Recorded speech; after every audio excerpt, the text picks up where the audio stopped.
you leave, Like you'll that. know where you've been, what you've seen, and what the history was. We're a small community. We're only 800 year-round residents. 800. We want a prescription filled. 20 miles.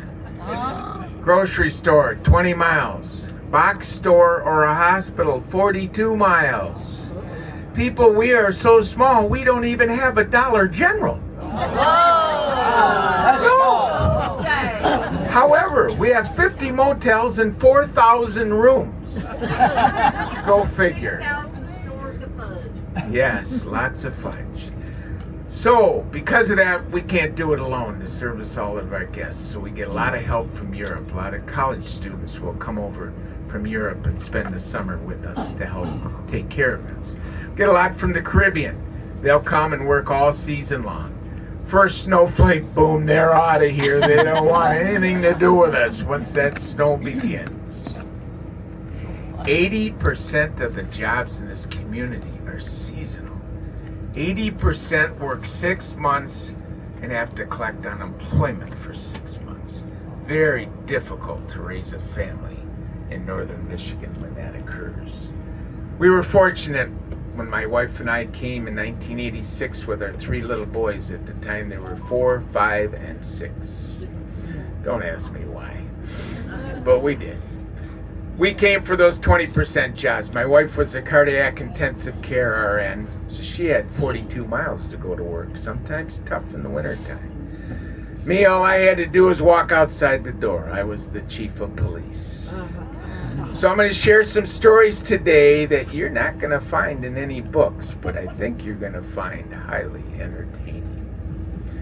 One thing I do at lunchtime, you people are here for one day, you deserve the best of whatever it is you want, whether it be a hamburger, a pizza, white fish, a pasty, whatever that is. I will share with you where we as locals go for that best type of food. Just don't rat me out to my boss for sharing what we do as locals. Be with you all day. If you have any questions, don't hesitate to ask. If I don't know the answer, I'll just Google it, but we'll get you an answer. We'll get you an answer. We have Google, internet, yes. We throw those tin cans with the cord between them right out the window and got internet. All right, Ray, let's take a ride over to the state dock. We'll go out to the parking lot and go to the left, please. You may have noticed Mackinaw can be spelled 2 different ways. Mackinac is the French spelling. The French were here first. Mackinaw.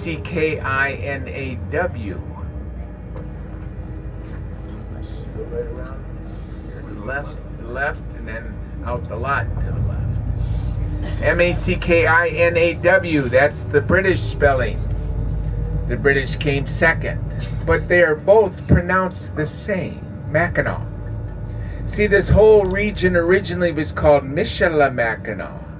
Michilimackinac, in fact, is the name of the site that we're going to where the fort was first built. Michilimackinac. That is an Ojibwe Indian term that means the great turtle. Because Mackinac Island is shaped like a turtle, thus Michilimackinac. Shortened Mackinaw, 2 spellings, 1 pronunciation, Mackinaw. Just starting to get our colors, starting to just pop. When you go to the Sioux, you'll see a little more color because the farther north you go, the more color you'll see. These trees with the orange berries that someone will always ask right there, those are mountain ash trees. Mountain ash trees. Those berries will ferment. They're not good for human consumption. The birds love them when they ferment.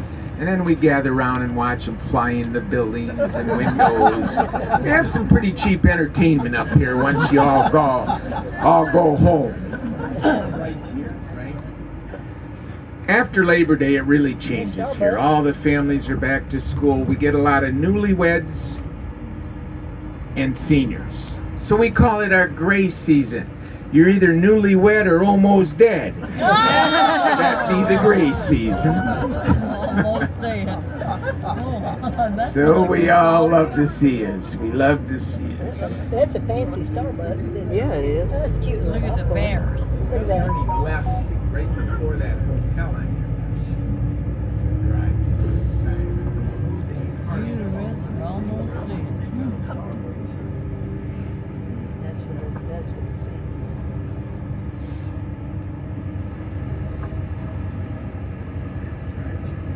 I don't think we're gonna get that many orders after. I don't think so.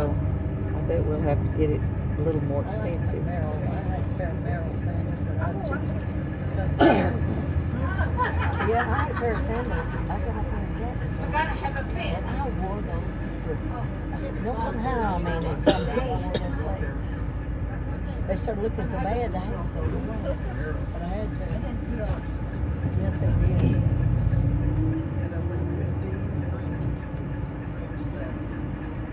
They will go all the way to the end.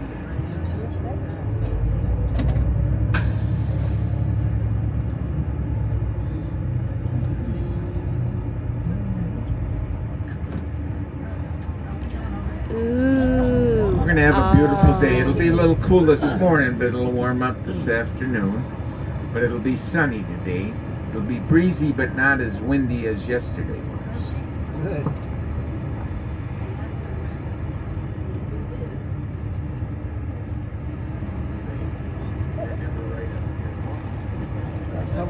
See a cutout See, for the box, they were like 20 foot long. Little calculators. We went from 1/8 to a 4-inch diameter.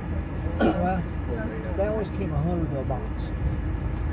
And then on So the if you box, knew how much one or two of them weighed, well, see, the box had the gross weight and net weight both on it. So I could take that net weight divided by 100, and it told me how much each one weighed, and multiply that with the number of pieces left in the box. I had to weigh it. Rob didn't figure it out. All right, I want to get you acclimated as to where you are in relation to the Great Lakes, in relation to this northern Michigan and the Straits of Mackinac and its importance. If we all can look at the bridge out the driver's side, that is the dividing line between two Great Lakes, Lake Michigan and Lake Huron. We can take our canoe and put it in on the left side of the bridge, which would be the west side of the bridge, which would be Lake Michigan. We can paddle our canoe from here to Chicago. Or we can put our canoe in on the right side, which would be the east side of the bridge. This is Lake Huron. We can paddle our canoe all the way down to Detroit. Or we can cut off up here and go through the St. Lawrence Seaway in a series of lakes and go to Montreal.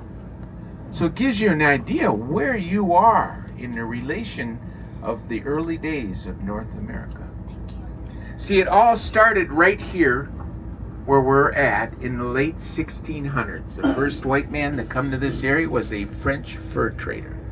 And here's how he did it. He came from Europe to Montreal.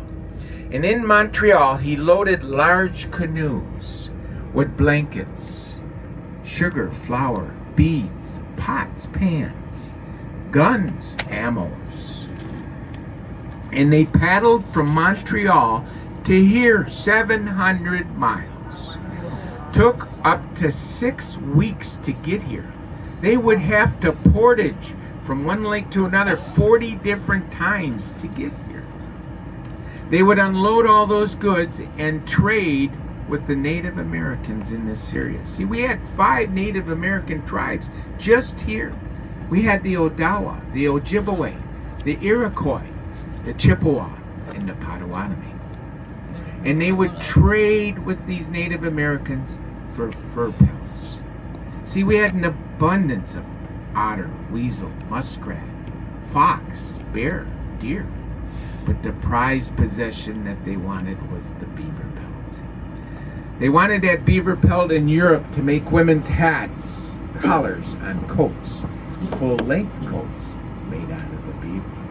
They would trade all these goods for all those fur pelts, load those canoes with those fur pelts, and paddle back 700 miles, another 6 weeks. And why did they do that? Because them French fur traders became very rich in doing so. But they are also very sad because their families were back in Montreal or back in Europe. They wanted them to be with them. So where we are going this morning is the site of the very first fort that was built in 1715 by the French. So now their families could stay with them the whole season, and a new position was created called a voyageur. A voyageur was young white males and young Native Americans, and their whole job was to just paddle those canoes back and forth like a semi-truck driver. Pick up the goods, go pick up the others, drop the furs off, back and forth. Now the French fur trader and his family could stay here all summer long. And it became popular because of that, and in fact this fort had expanded 4 times under the French regime. But unfortunately in 1761, France lost all of northern Michigan and all of Canada to the British. Now see, the French got along great with the Native Americans. They would exchange gifts before they would trade. Children would play together. They would share a meal together. Well, when the British came, they were not very nice at all. Tried to cheat them out of those fur pelts. There was no more gift exchanges, no more socializing. It was business and nothing more. And it got so bad that on this site in 1763, the Native Americans attacked this fort, killing British soldiers and taking over the fort. Didn't last long. Just 1 year later, the British brought their brothers from Wisconsin, Indiana, and Ohio, and they came back en masse. Native Americans seen them coming. All they did was go back into the forest where their villages were. Now the British, though, learned their lesson that you cannot treat the Native Americans as we have done in the past, and things became good again. They started exchanging those gifts and treating them fairly. Thus, it grew even more under the British. But in 1780, the British felt that it was easier to defend the Straits of Mackinaw from Mackinaw Island rather than the mainland. So this fort in 1780 was moved across the ice in the winter of 80, and is the fort you saw on Mackinaw Island. But the original was on the site that we are going to now. On this site that we're going to, they've had an archaeological dig. They totally reproduced the fort as if it was in the 1760s, and it started with a spoon in the ground. Every single building you will see started with an archaeological dig. In fact, it's the longest continuous archaeological dig going on in anywhere in North America. And they still feel they got another 50 years of digging to totally restore as it was back in that day. But even though they moved that fort, many of the fur traders remained here because there was no conflict with the Native Americans. And their families lived here and were happy in this area. And then in the 1800s, early 1800s, they discovered there's other commodities that there was a demand for. One of them was right outside the window here, and it was called ice. See, this ice can get to be 3 and 4 feet thick. And on the site that we are at right now, they built 3 ice houses out of white pine lumber. Each ice house was 30 feet wide by 100 feet long. 16-foot high walls that were 2 feet thick. And they'd bring a horse-drawn dray out here and go out on that ice with big saws and cut out chunks of ice. Put it on the dray, and they would take it in to these buildings and stack that ice and cover it with sawdust. That ice would remain ice for up to 6 months. They would load that ice onto ships. Again, they would cover it with sawdust and sail to Chicago, to Detroit, where they then would unload that and take it into the interior states. See, back then, there was no refrigerators. You had ice boxes, and you needed ice to keep that food fresh. That ice very well could have come from northern Michigan. Created 500 jobs in this area. The other commodity is that all of northern Michigan was covered with this white pine. And white pine was the prized lumber in building of homes and businesses. It is the white pine that was shipped to Detroit and Chicago that built those cities in the 1800s. Could very well have come from right here. Created another 500 jobs. Well, as we all know, the railroad arrived in about 1880. Now you didn't have to ship everything by ship. You could send it by rail, much quicker and much easier. And it became so popular here, there were 5 different rail lines that all ended right here in Mackinaw City. It not only brought goods and took goods, it brought people. Because, see, northern Michigan has a very low pollen count. So anybody with any respiratory ailment like emphysema, asthma, anything of that nature, they would come with their families and stay here the whole summer season. And that railroad allowed them to do that because the gentleman might work in Detroit or Chicago. He'd work, and after work Friday, he'd get on the train. He'd be here by midnight, spend the weekend with his family. Sunday after dinner, he'd get on that train. He'd be back to work on Monday morning. So it really caused a lot of people to arrive here. But you know, the railroad looked across the pond here to the Upper Peninsula and says, boy, we wished we could get over there. So we could take our goods to them, and we could retrieve that iron ore and copper ore that is mined in the Upper Peninsula. So my friends, outside this window is where the very first railroad car ferry began. In fact, if you see in our marina this little white building with the blue roof on top, if you look right above it, you see 2 dark stanchions with an angled board on top. Those are the original 2 stanchions from the very first railroad car ferry in 1881 in northern Michigan. Those stanchions would raise and lower the track that was on land to match the track inside the ferry boat. They then would back all those railroad cars into there, unhook the engine would stay here, the boat would go across to St. Ignace where there was a locomotive waiting over there. It'd back up to them railroad cars and then go now through the whole Upper Peninsula, Wisconsin, Minnesota, even the Dakotas, allowing this trade to go with that trade and come back. Created another 500 jobs in this community. It really was flourishing. And as we know, then the automobile was invented in 1890. And now you didn't have to take a railroad or a ship. You could drive to Mackinaw City. And drove they did. Came from everywhere. But the same thing happened with them. They looked across and says, wow, we really'd like to get to the Upper Peninsula, but there was no bridge back then. Couldn't put them on a railroad car ferry. So my friends, outside the front window is the very first car ferry in 1927. Could we rate that? In fact, you see the little white building? That is the original ticket office. The tall concrete building is the original car elevator. See, these car ferries could hold cars on 3 levels. So they'd bring them in on the bottom, take it and fill the top, then fill the second. Could hold up to 150 cars. This was nothing but a massive parking lot. There was no grass, there were no light poles. It was one huge parking lot that held 1,000 cars. And come they did. They would line up here and get on these ferry boats so that they could go to the Upper Peninsula. The first year, 1927, 20,000 cars took a car ferry to the Upper Peninsula.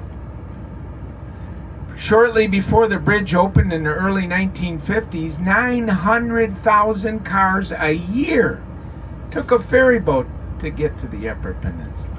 It was so popular, there were 5 ferry companies operating out of this area, 24 hours a day to meet the demand. We have a holiday here once a year on November the 15th, and it's the opening day of deer season. It's so popular here, our school's closed so little Johnny and Mary can go hunting with their moms and dads. Well, the big hunters from lower Michigan and Ohio and Indiana, they all heard that the big buck was in the upper peninsula, and they all wanted to go get him. So they would start lining up here about 3 days before season began, and would fill the entire parking lot, all 1,000 spaces. Wasn't enough. Started lining up down the road. The line went for 20 miles to Sheboygan, Michigan. From the time you got into the line to the time you took your car off the ferry in the Upper Peninsula could be up to 24 hours. Now you think about it, you're going to be in that line, you're going to need gasoline at some point in time. But you didn't want to get out of line because there ain't nobody letting you back in. So we invented in northern Michigan the 100-foot long gas hose. Those service stations came right out to the road to fill your car. Wow. Moms of the community says, whoa, hang on a minute. There's a nickel and a dime to be made here. They would bake cookies, make sandwiches, cupcakes, get trays for their children to put over, and they'd get bottles of pop.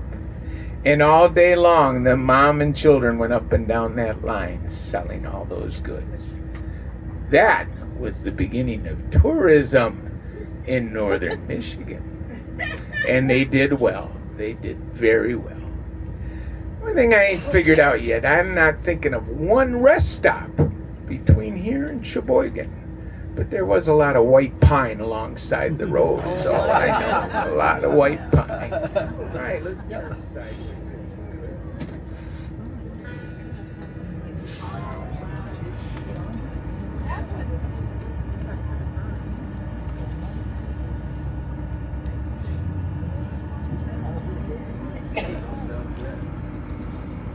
You want to turn sideways so everybody can see the boat, see the white four poles to the left here.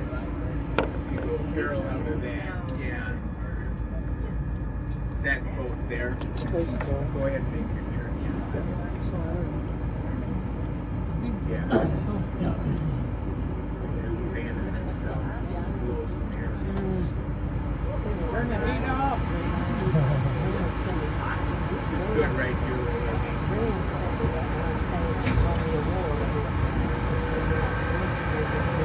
Can everybody see the ship?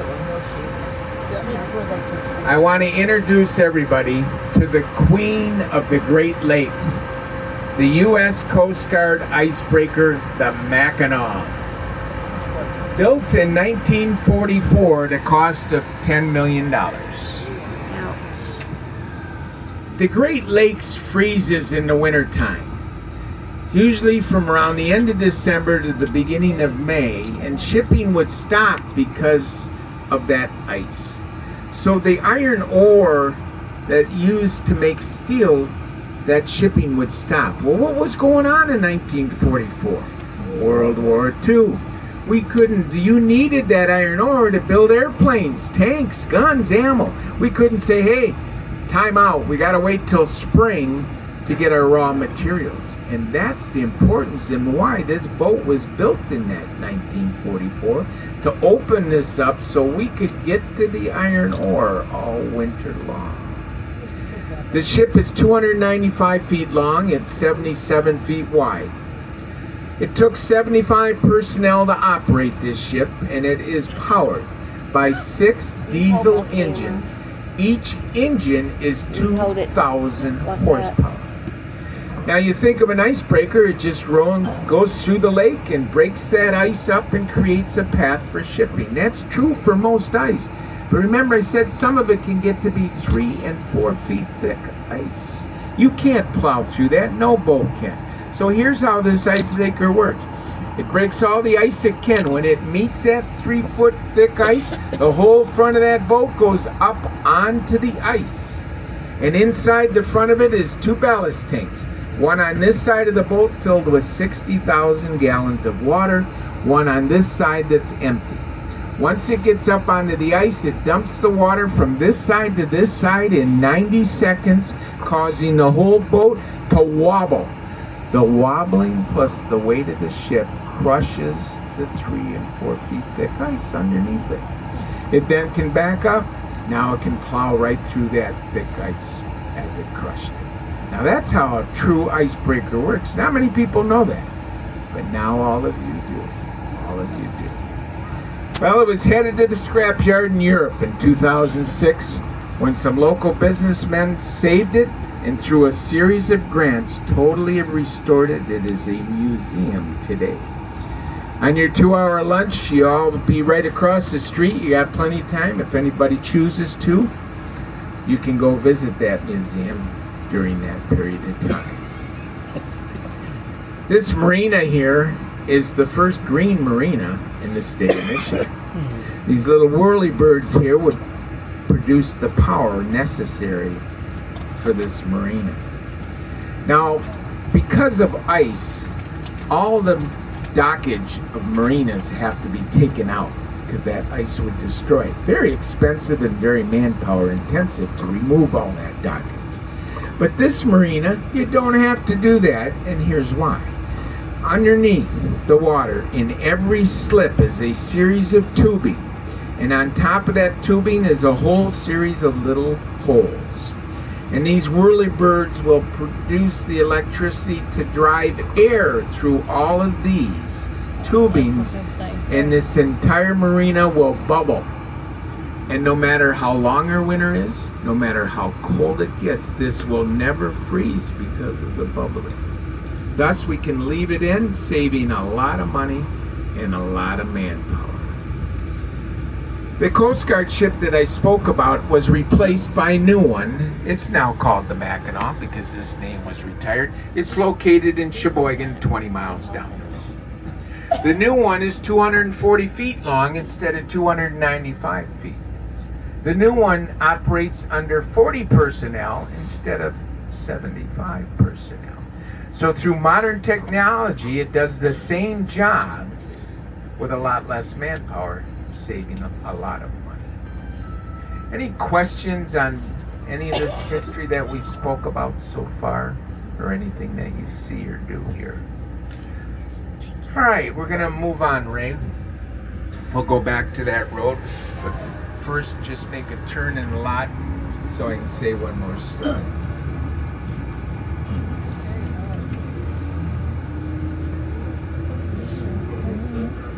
Yeah, first we'll go left to stay. This is my backup because Well, he's got yeah, too much yeah. knowledge for me to absorb today. So I can go back and listen to it. Go sideways and then we'll stop.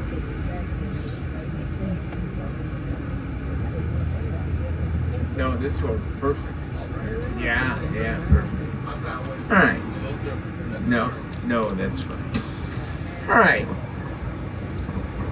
So here we have all this history, all these different jobs, hundreds and thousands of jobs here, and then the bridge opened. While that bridge is a blessing for many, was not only a blessing but a curse for this community. And here's why. The day the bridge opened, all the ferries stopped, 500 jobs. Railroad ferries stopped because now semis took that stuff across the lake.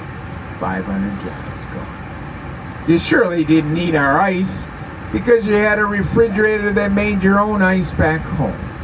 And you didn't want our white pine because we didn't have any because they clear cut it for 200 miles and didn't manage their forest. So my friends, we lost absolutely every job except tourism.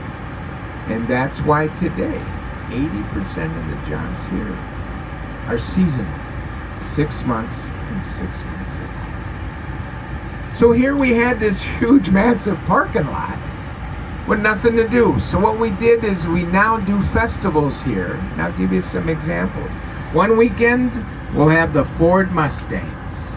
And Ford Mustangs will come from all over the country and fill this lot and gather. And then on Saturday, they'll all go across the Mackinac Bridge in a parade. Another weekend, we'll have Corvettes. Corvettes will come from all over the country. Another weekend, Mini Coopers. Another weekend, four-wheelers. And just 3 weeks ago, we had antique farm tractors. And them farmers love them tractors We'll get them from Iowa, pulling a big lowboy with 4 or 5 of their favorite antique tractors. We had 1,600 of them here. And even they, on Saturday afternoon, gather and cross the Mackinaw Bridges. Now, on that day, we put a couple extra tow trucks up there because some of them old tractors just can't make it over that 5 mile. But they love it, and we love them. You know, we also use this for our 4th of July fireworks. Way at the end of our fishing pier, and you talk about a beautiful setting. You got Mackinac Island, the bridge, the straits. People come for hundreds of miles to gather on the shores. They're run by our fire department, and our fire chief prided himself in having the best of all of northern Michigan. Guy's name was Fred, good friend of mine, but he was 380 pounds. When they came out with a 10-inch shell, they were $100 just for one. Fred had to have them, and he pinched these motels to get enough for his show.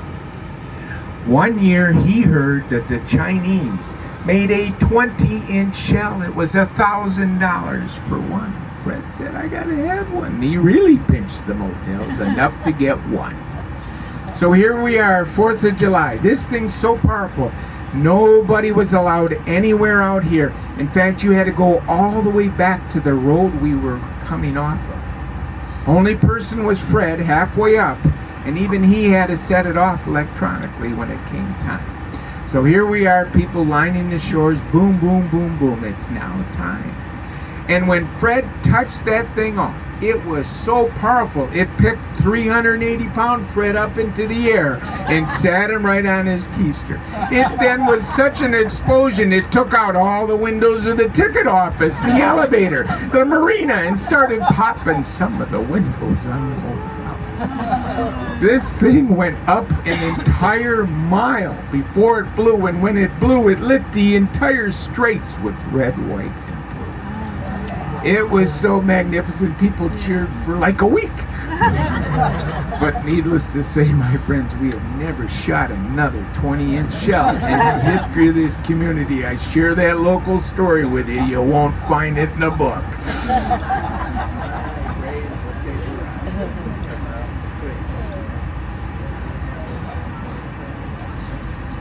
A lot of the history, yeah.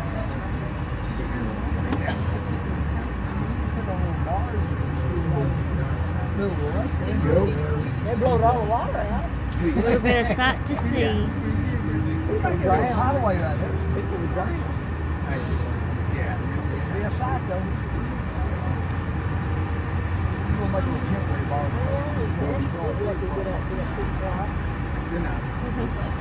That was enough. Water tower.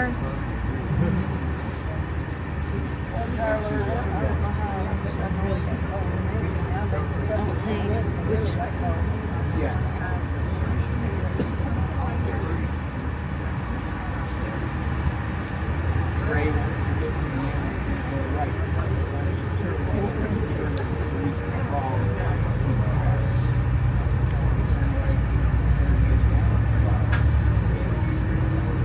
One thing the city fathers were real good from the beginning of time is they wouldn't let the motels and restaurants take up all the waterfront. They wanted you as their guests and us as locals to always be able to see the water somewhere and be able to get to the water. So they have a series of parks, and I'm going to show you one right here after we turn. This is the Henry Conkling Park. Henry was a French fur trader with back in the day. And you'll see a statue of him. It's hand carved out of white pine by a local gentleman, Mr. Jerry Pryor. But this park also has our band shell. So 2 nights a week we bring our lawn chairs down here and in this beautiful setting listen to music. And we'll get musical acts come from all over Michigan because they all want to play in this beautiful setting.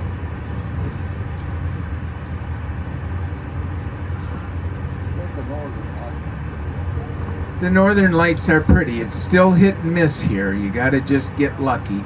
We have an app on our phones that tell us when the conditions are ripe, and then everybody watches it, and if it says it's now, you jump in your car and you go. because There's it. they not Now, last long. look. Again, here's the statue, Henry Conkling, white pine. What's the bell? Just from a sloop from back in the day, shipping. Beautiful setting for music right here. We're going to see a restaurant up here on stilts. It's not on stilts because of tide. We don't have tides. This is Great Lakes is fresh water, no tides. Our only fluctuation of water will be based on snowfall and rain, and it will not fluctuate more than 1 foot over 50 years. It's on stilts, so you can see an old replica of a sloop that would have been from the 1700s without being blocked by the restaurant. Yeah. Then you can work your way over, because then we'll be turning right at the next corner. Right at the corner. The ground underneath us is basically sand and gravel in all of northern Michigan, and a lot of stone. And you'll see where some of that stone will be used in the building of homes, and in building of businesses will use some of that stone from underneath. An example will be on the driver's side. You'll see City Hall coming up here. Some of that stone used in City Hall will have come from the ground underneath it. You'll find more homes in the country built with all stone because they had to clear their fields, and they had tons and tons of stone. Yes, turn here. You'll see a clock tower right here as we turn in the There's center of Rachel, the I'm traffic sure. island. That clock tower represents the end of the Dixie Highway from Miami, Florida to this corner, built in the 30s, 1930s. Imagine taking a car from Miami, Florida to that corner.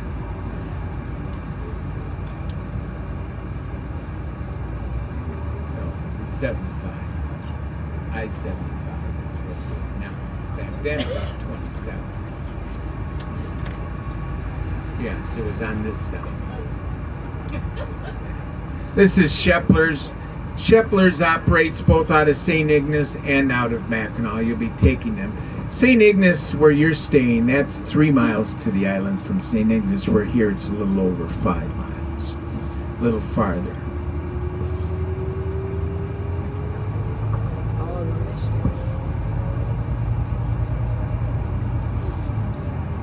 The next corner will turn left.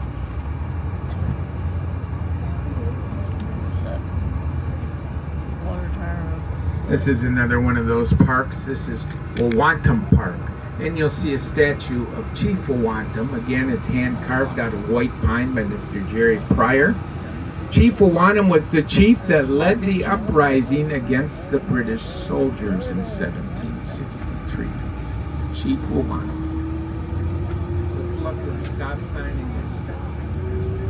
We only have 3 churches in our community. We have a Bible church, we have a Catholic church, and we have this church called Church of the Straits. This is a Methodist Presbyterian church. Huh? What? See, very, very expensive to heat a church in northern Michigan in the winter. And the congregations are extremely small for year-round residents. So in 1955, the Presbyterians came to the Methodists and said, hey, could we share your building this winter to save both of us a lot of money in heating?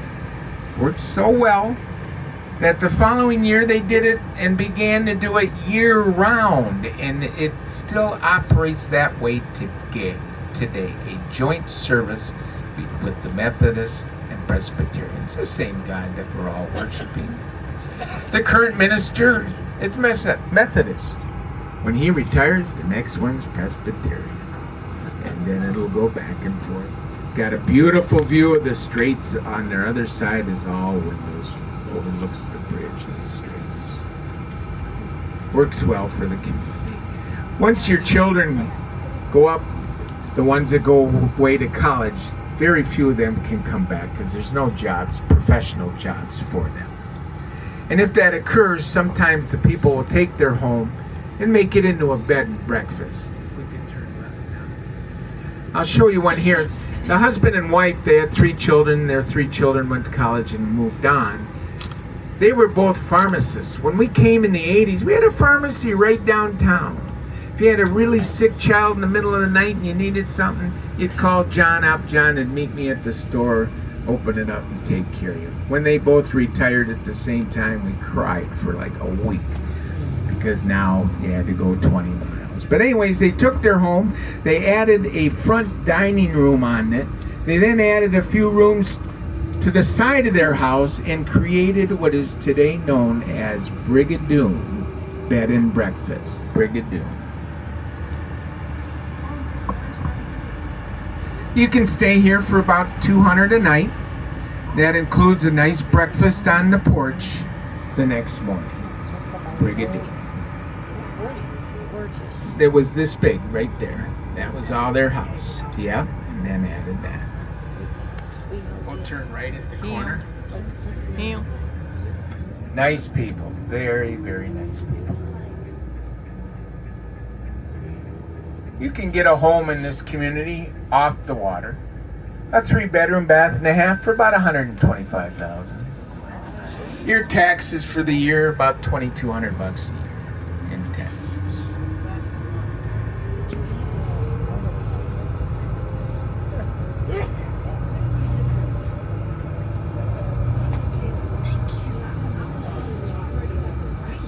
Yeah, it's all from the ground. One thing you'll notice in this community that people don't have a lot, but what they have they take pride in. They keep their grass. You don't find junk. They plant flowers, cut their grass. I'm going to show you a home that was made from the stone underneath that I spoke about earlier. In the country you'll find a lot of these types of homes. We're going to turn right. No. Because they probably have a wood burner, and when you burn heat with wood, you got a nice toasty house all the time. We're gonna pull up behind I like the vehicles that are parked. Put them in the center.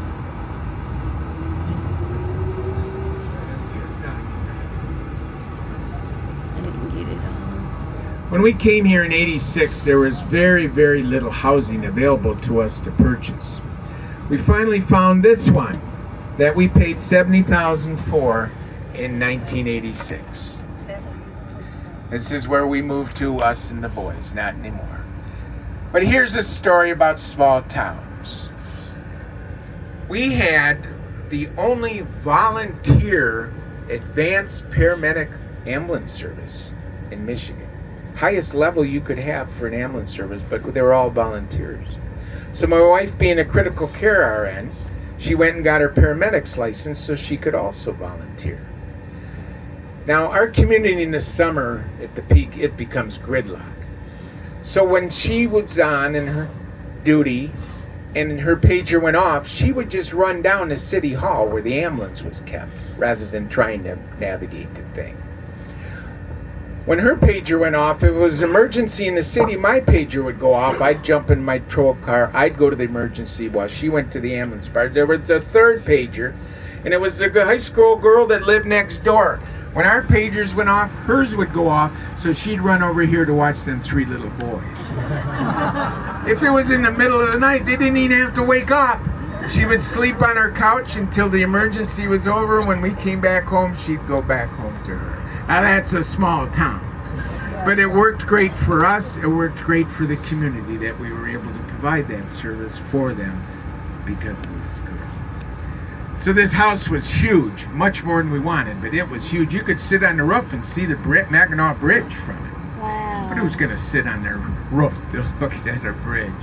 But it's that big and had all kinds of nooks and crannies. If they didn't like what Mama had for dinner, it was hide and seek time. You had to go search them boys out and pick them up and get them to the dinner table to eat their dinner. Sold 6 years ago for $225,000. Still, I think, a pretty good bargain for the size of the house they could have. These are red maples here in the front yard. Red maples. All right, that was our house. All right, we'll move to the next block. We'll stop at block.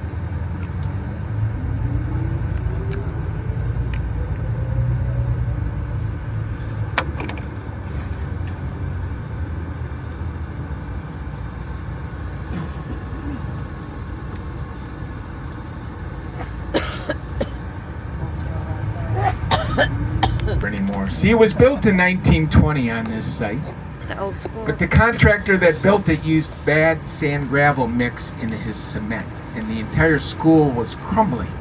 So in 1980 they had to tear it all down. We built one on the other side of the highway that I'll show you this afternoon. But this statue here is Mr. Perry Darrow, again hand carved out of white pine by Mr. Jerry Pryor. Mr. Darrow owned a local sand and gravel business and did nothing his entire life and career but to give back to this community. When this occurred, he bought all this land from the school and built this whole playground for the local kids. You don't get a lot of tourists in the neighborhood. So basically it was just for all the neighborhood kids like my 3 little boys. And it was like Disneyland to them.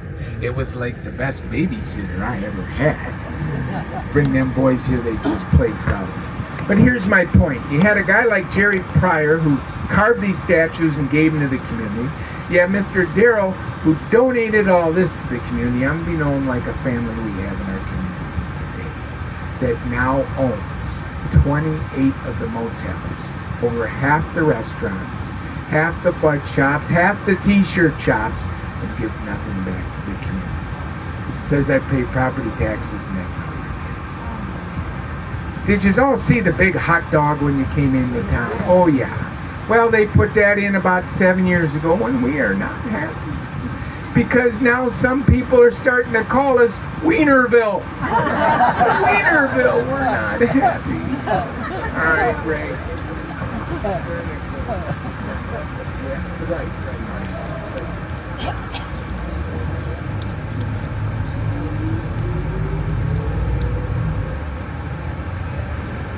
But you know, the statues all look the same.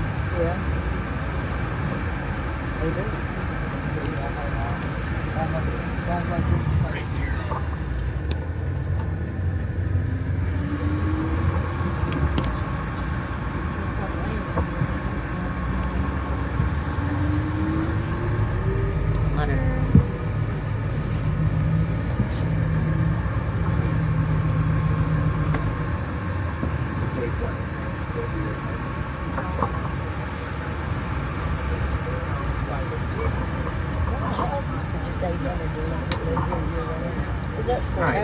Here, Ray.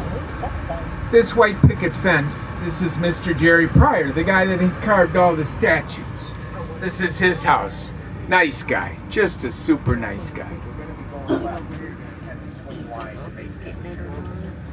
Now, the places on the water here, those are a little more expensive.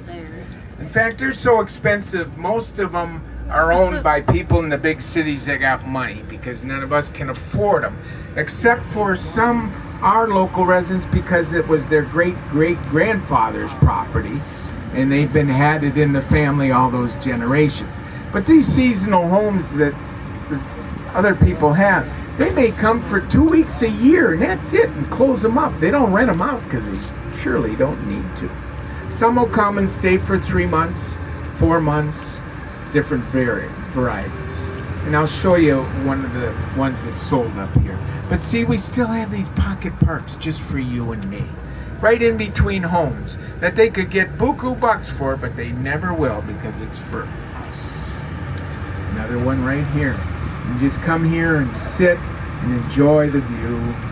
Very peaceful. Where's your mustache? I'm going to show you one of the very first cottages ever built in Mackinaw. Built in 1901, called the Tip of the Mitt. Cute little cabin right here on the door side. They added on in the 40s, 1940s, but the front of this was the cabin built in 1901. Cute little thing.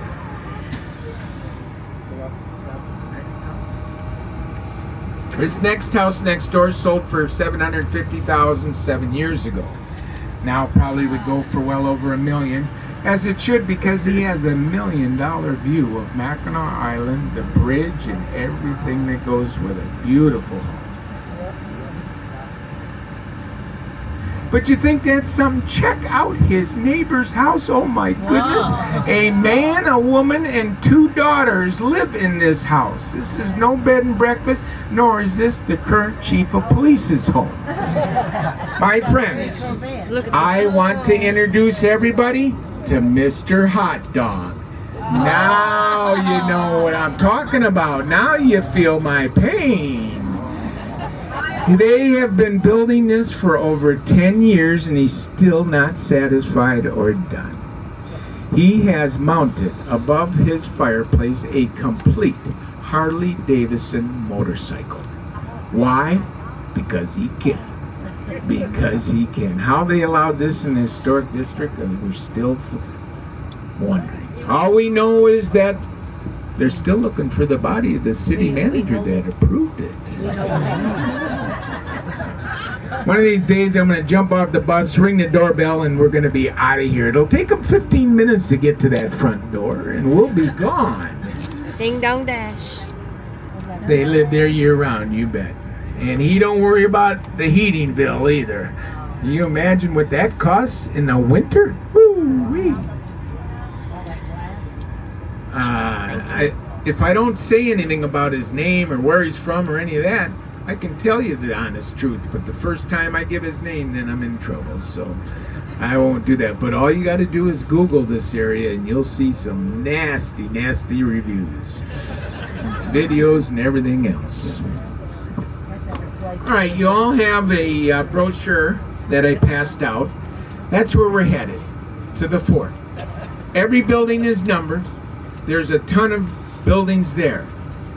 And you may not want to go through every single one, so I will share with you 5 you don't want to miss. So either make a mental note, circle the numbers, put it in your head, or whatever you want to do. You do not want to miss number 5.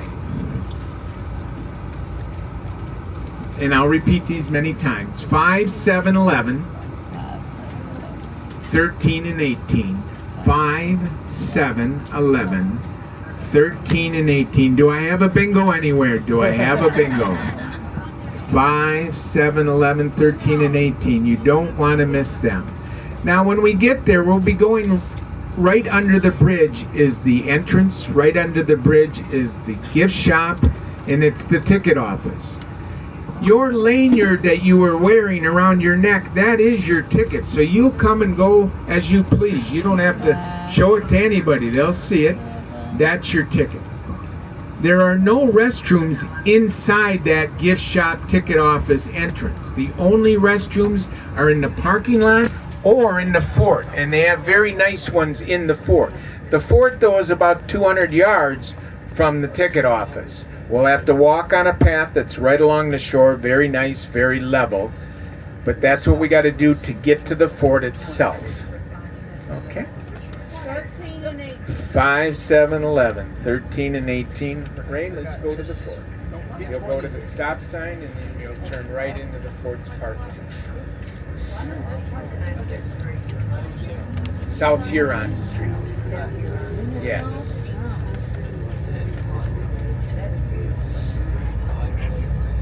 Now let's plan on being back on the bus at 11:45. Wait. So we can get ahead of some of the buses for lunch and you not be the last one. So 11:45, we're going to leave the parking lot. Okay. Do you do lunch? No, not in the fort. But again, I'll take you on a food tour prior to you getting off for lunch.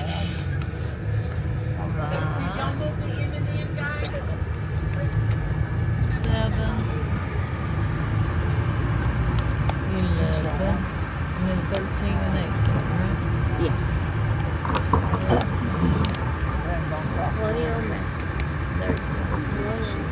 Now, if there's anybody that has a mobility problem, if there's some available, they'll have a couple electric scooters free of charge to use. You'll just need an ID to leave with them.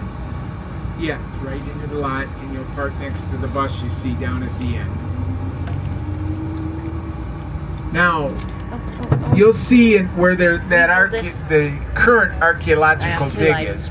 But all those students have gone home for the college, so you'll just see hay bales and plastic covering that hole. But that would be the current dig that's going on today. It's a French fur trader's home.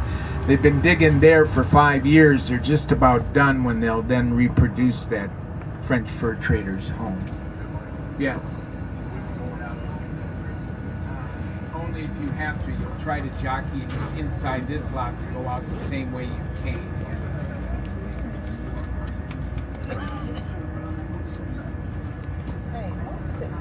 Yes, again, please, 11:45, we want to leave, so he'll gather, open the doors shortly before that. There's a lot of interpreters here. Now we're going to gather just inside there. There's a room, open room, that's where we'll gather, and then I'll walk you to the fort. Big van. Do you know what a pasty is? Yes. All right, for the ones that don't, a pasty came over from Cornwall, England in 1880. See, the mines up in the Upper Peninsula, they would mine all day, and they'd be in that mine all day, and they wanted a hearty meal at lunch. So the pasty came over. It starts with a pastry, like a pie crust, flaky pie crust. They would then add meat, whether a burger or shaved beef. They then add potatoes, carrots, and onions. And the good ones have a little bit of rutabaga in them to give it moisture as it cooks like a turnover. Comes out of the oven, they'd wrap it in a newspaper, he'd put it in his coverall, and it was still warm at lunchtime down in the mine. Well, if you want to try a pasty, the best ones are at the Mackinaw Bakery. The Mackinaw Bakery, and again, I'm going to show you where all these places are. Mackinaw Bakery is also known for their chicken salad on a fresh baked croissant, and they're big. They also have, in addition to that, 3 homemade soups every day. So if you want soup or chicken salad or a pasty, they have a big dining room, so you can all sit right there. They also have very good pastries. It's a bakery.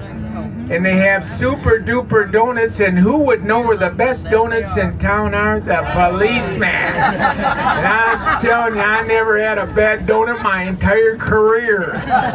We'll be turning left at the light.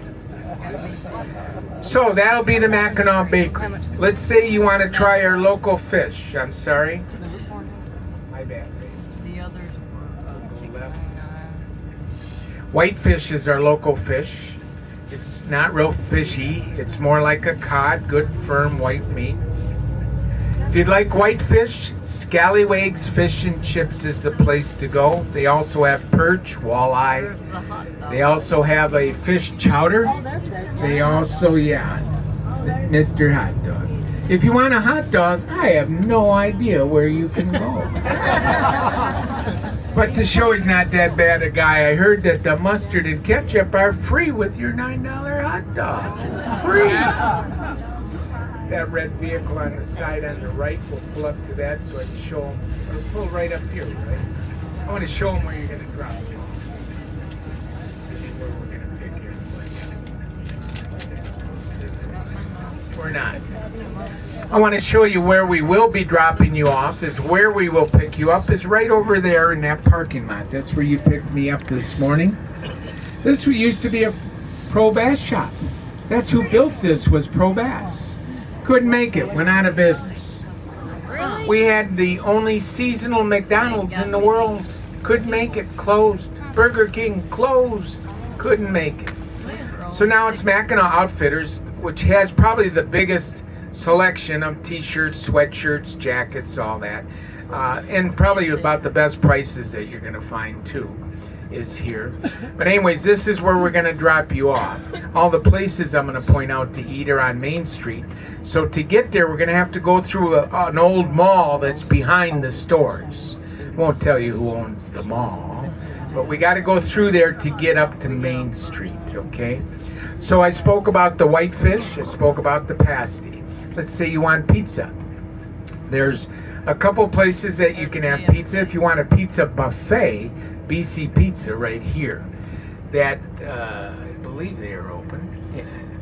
They have a full array of pizzas on their bar. They have a huge salad bar. You get your drink, the salad bar, all the different pizzas, plus a dessert type thing for like 11 or 12 bucks.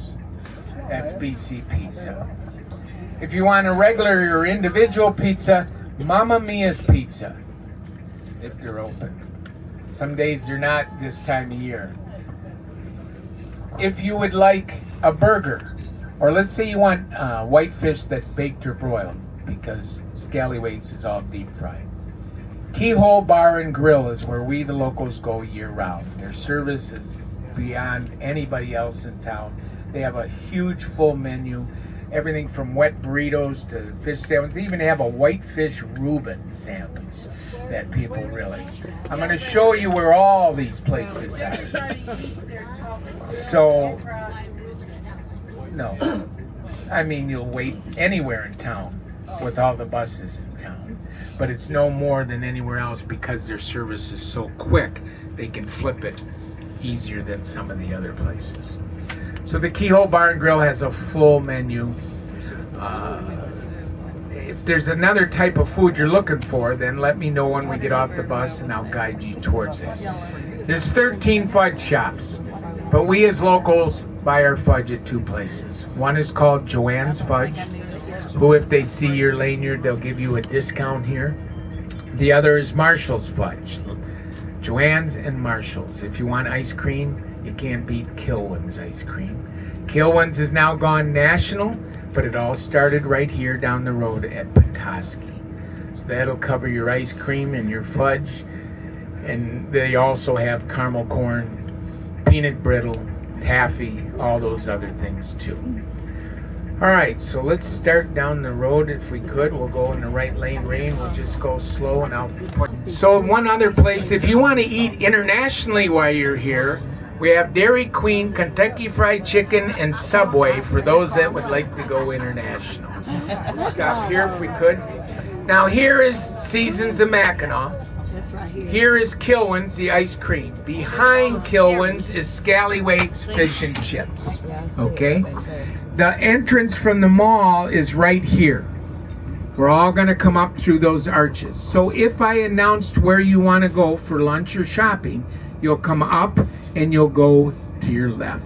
If I haven't announced where you want to go, you'll come up and go to your right. Okay, if we could continue, please.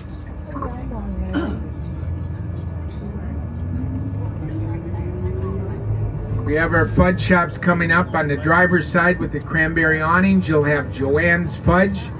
And on the door side, you'll have Marshall's Fudge. Marshall's on the door, Joanne's on the others. Now the Keyhole Bar and Grill will be on the driver's side. It's the 2-story. It's the 2-story gray with white trim building, Keyhole Bar and Grill. That's your full menu. They're known for their hamburgers, their onion rings, but they also have an array of everything else. As we turn the corner, look down the side street. On the driver's side, you'll see a sign that says Bakery Coffee. That is your Mackinaw Bakery for your pastry, your soups, your chicken salad, all of that. Mackinaw Bakery Coffee, right next to the tattoo shop. You got enough time, you can run in there after lunch if you'd like and get a tattoo. There you go. Good. Everything worked out good? Oh, good. He said he feels like the bus Or can is we much ask? heavier now, and the merchants thank us.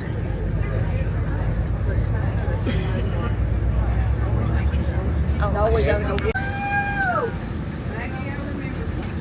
She's gonna hit you when she gets home.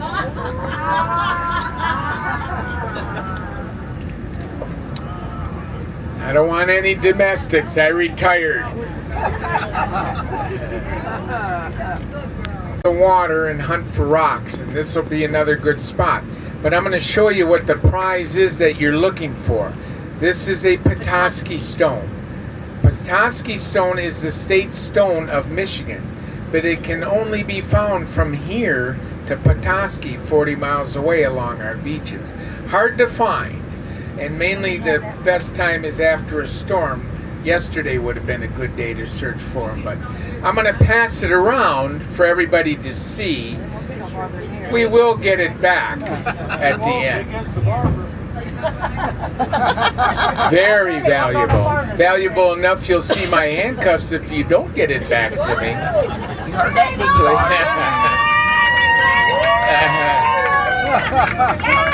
There you go. You knew that was coming. How did we get lost in a town of 800 people? Yeah. Leave it tomorrow. That was my first question. No. All right, Morris, you did well when you explained where you were to me. I knew exactly where you were. So it worked out fine. And we had to come this way.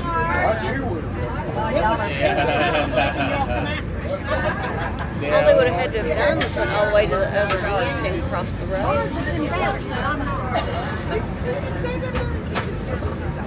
I was going to put my phone out if you come that way. I wasn't expecting it.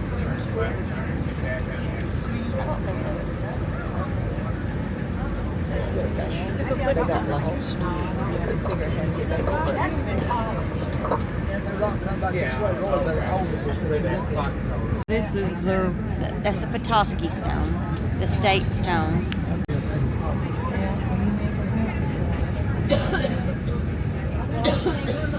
Maggie, there's a water tower. Get some housekeeping done, reference the lighthouse. Different buildings there for you to tour. One of them is the lighthouse keeper's home, and the lighthouse itself is attached to that. We can all go into the home to tour, but the lighthouse itself is closed to the general public, but once every half hour they will allow a tour of 10 people. I have been able to secure that 10 for 3 o'clock for some members of the bus.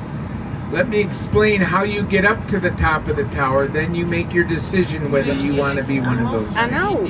It's I know, 52 steps in a narrow stairway that you'll go up, 52 steps. At the top of that is an 8-rung iron ladder. You'll climb the ladder and go through a hole in the floor to get to the top where the actual lighthouse light is.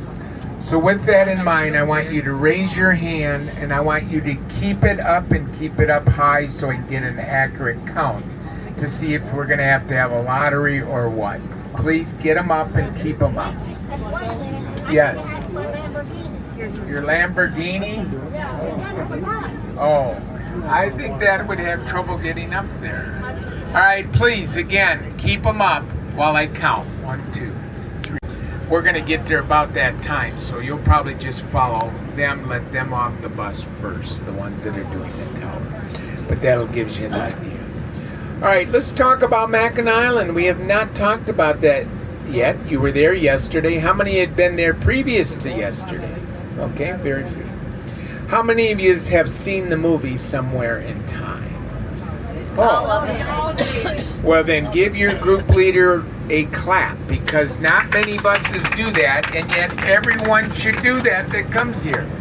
Because that movie, as we know, was filmed in 1980 at the Grand Hotel itself, starring Christopher Reeves and Jane Seymour. I was fortunate that when that was being filmed, a friend of mine was a police officer on the island. His girlfriend worked for the Grand Hotel, and she was assigned to Christopher Reeves during the filming of the film. So on many occasions, I got to go over there and watch the filming of the various scenes, little Arnold with the ball on the porch and the gazebo. But I got to meet both Jane Seymour and Christopher Reeves on several occasions. And I am here to tell you that Christopher Reeves was one of the nicest, most down-to-earth people you will ever meet. He'd want to hear our stories about what the local people experience in living here.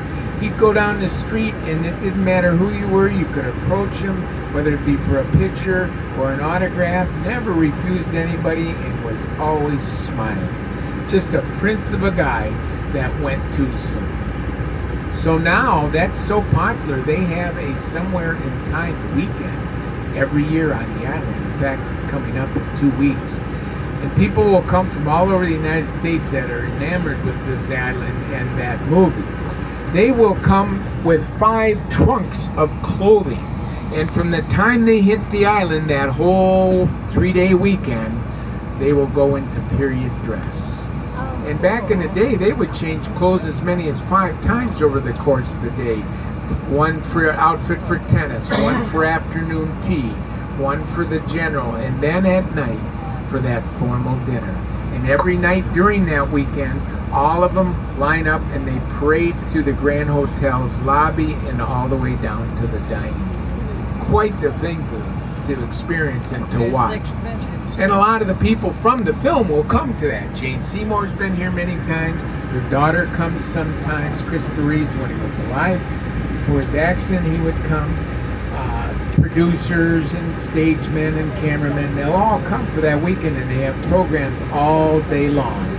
And then they'll have a showing of the movie in the Grand in their theater on the last day. Very expensive weekend. I think it's supposedly about $1,500 for that weekend.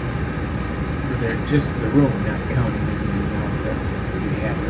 So you got to experience a place that's built as if and kept as if it's the 1800s. See, originally when the automobile was invented in the 1890s, those rich mansions you saw, those people had cars on the island. But back then they were so noisy that they caused a lot of problems with the horses on the island. And because of that, in 1901, the city council met and said, somebody's got to go. And that's when they kicked the automobile out in 1901 and have never allowed it back. See, the only vehicles allowed on the island, there's a police car, there's an ambulance, and there's 3 fire trucks. But even those are kept hidden, and they'll only come out for emergencies on the island, and that is it. There's only 250 year-round residents that stay there all winter long. Even a lot of the horses, of the 2,000 horses, all but about 300 are removed from the island every winter. They take them on a ferry over to St. Ignace. There's a big farm about an hour away from the bridge, and that's where they'll winter in those pastures in the peninsula. But there are only about 250 residents that stay. So here it is, so that they can keep this island in its purest form as 1800s. Here's how it has to work in modern days because of it. Take police. Now, they either walk a beat or ride their bicycle. So let's say it's a Friday night. One would be on patrol. Now, most of the officers are young guys out of the academy because they're seasonal. So they want full-time jobs. They get them when they come out of the academy. Only 2 stay on in the wintertime. And housing over there, as you know, is very, very expensive to live there. So the city owns a big house about 5 blocks from downtown. And all these young officers will live there. And one guy, let's say it's Friday night, he's on patrol, he's walking a beat, and let's say there's a bar fight at the Pink Pony downtown. Well, the dispatcher will send that officer down to that bar fight. He also calls the house, and whoever answers the phone, there's a big dinner bell. And he'll ring that dinner bell. All these guys will jump up, get out of bed. They get their uniforms on. They run outside and pedal their bicycles to the bar fight. In modern times. Needless to say, by the time they get there, the fight's over. They'll pick up the winner, they pick up the loser, and they walk them down to jail. A block off of downtown. In modern times. Now, the biggest worry on that island is fire. And unfortunately, when I was chief here, I went to 2 big fires on that island. Everything is old and everything is wood. The first thing when there's a fire on that island, they call St. Ignace and they call us to come help. But see, we can't take any of our fire trucks because there's no way to get them. So what we have to do is we drive the fire truck down to the docks and we pull those luggage racks that you saw on the ferry boats. We pull them off. We put our hoses, our axes, our pipe bowls. We put our water, all our water gear on there, our pumps. And we down our gear and we jump on the ferry boat and we book it for the island. On both of those fires, they were at night. And as soon as we left, you could see the glow of that fire downtown. So here we get there, and here in modern time are 20 guys pushing luggage carts down the street to get to the fire. We roll our hoses down to the lake and we use pumps, water pumps, to pump that water up to us on Main Street so we could fight that fire in modern times. Amazing that on both occasions we were able to keep it contained into 1 block of downtown, even though they were big 2-story buildings. So it gives you an idea of what these people, how they have to live so that they can make this, which is now one of the #1 tourist destinations in all of the nation. But here, the local residents, I told you how once the ice forms, the ferries stop. And this will always be open for shipping, but not into the harbor. But what they do, they allow St. Ignace, between St. Ignace and the island, they'll allow that to freeze. And how it works is this: after Christmas, everybody puts their Christmas tree down by the water. And there's a couple businessmen, they'll watch that ice form. And as it forms and becomes safe, they use the Christmas trees to make a roadway of Christmas trees all the way to Mackinaw Island, like a little highway. Once they make it all the way to the island, the flag goes up at the school. Mom loads the kids in those sleighs. She hooks it to a snowmobile, and away she goes across the ice, grocery shop. Maybe she'll take the kids to McDonald's that's in St. Ignace. Load the groceries, load the kids, put it on that skidoo, and away she goes all winter long across the ice. Now that is a hardy woman. A hardy woman in modern day. Now unfortunately this last year, we didn't have an ice bridge. In fact, we had one of only 3 times in 50 years we had a green Christmas up here. Even the Upper Peninsula had a green Christmas, which is almost unheard of. Fortunately, because of that, now ice wasn't an ice bridge. The ice was weak enough that they could bust it up, so that one of these ferries were able to operate most of all the winter, except for a few weeks where people then just stocked up on their provisions. Any questions on what you all experienced?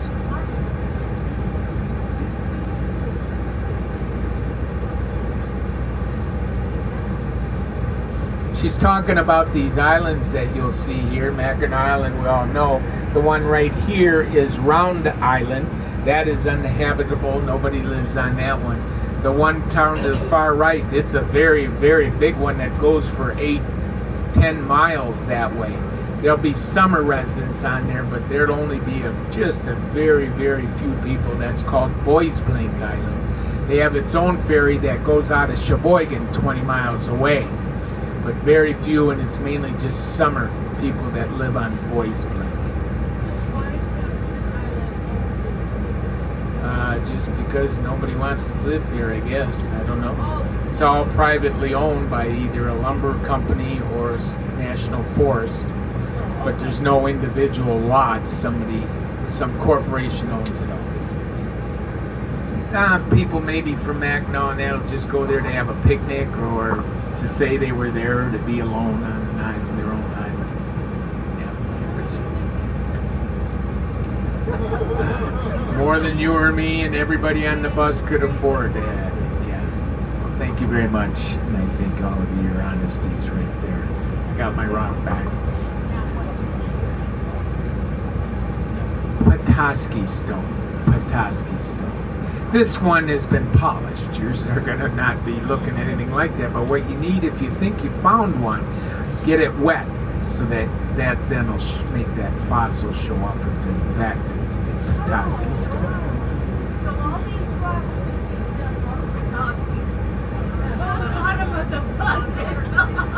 Well, maybe you can pretend they are. In fact, get a little Sharpie, black Sharpie, and make little fossils on it. Yeah, good. But you can just, if you like the shape or you like the color, just put it in your pocket. There you go. But this afternoon would be a good spot for that. All right, let's move up the road a little bit. Someone had asked me during lunch about my boys if they're still here. Let me tell you this sad story. All 3 of my boys married Michigan girls. I'm not done yet. She said that's not sad. So, when they were getting married, we said, no pressure.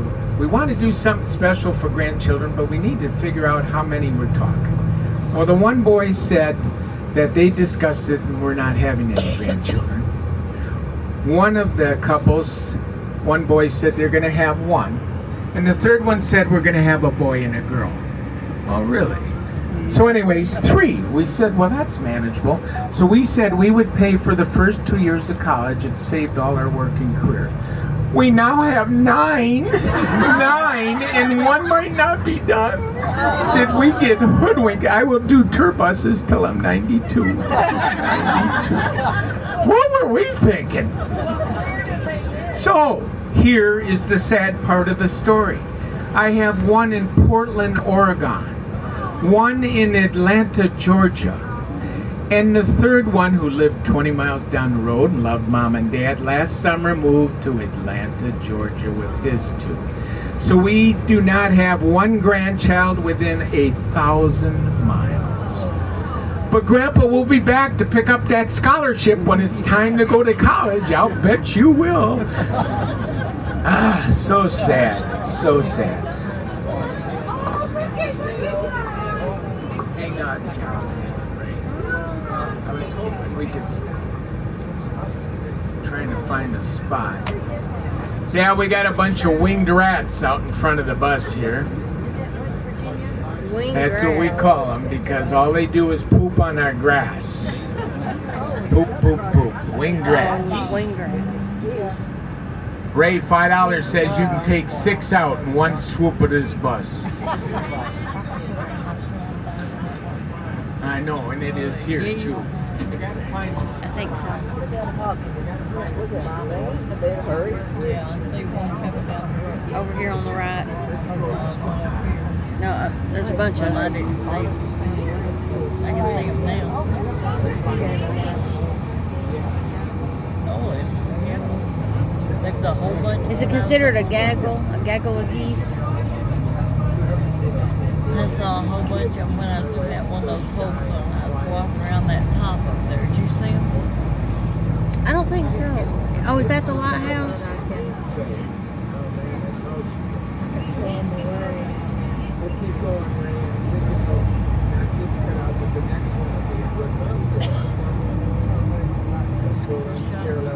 Bridge right through there.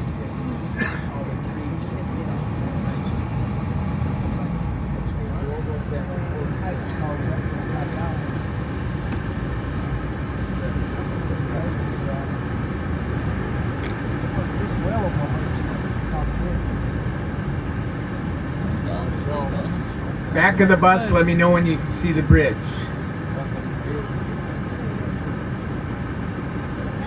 Back of the bus, can you not see the bridge?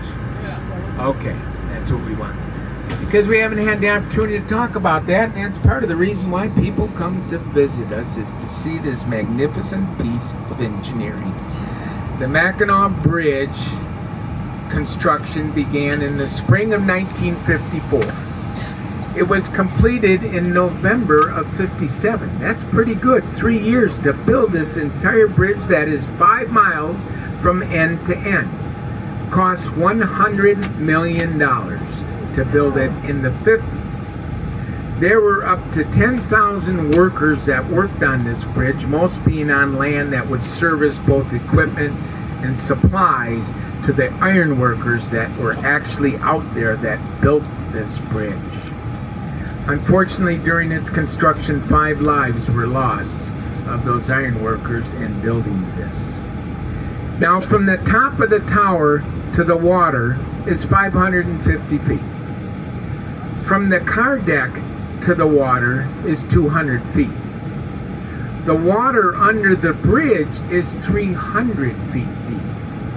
So when they built this, they had to start in the bedrock 300 feet below the surface of the water and begin building them towers from there up to what you see today. There is over 900,000 tons of concrete in this bridge. There's 70,000 tons of steel, and they put this whole tinker toy together with 5 million rivets, each one placed by hand. Is that a chicken bone? Now you see the cables at the towers. Those are the hold up the suspension portion of the bridge.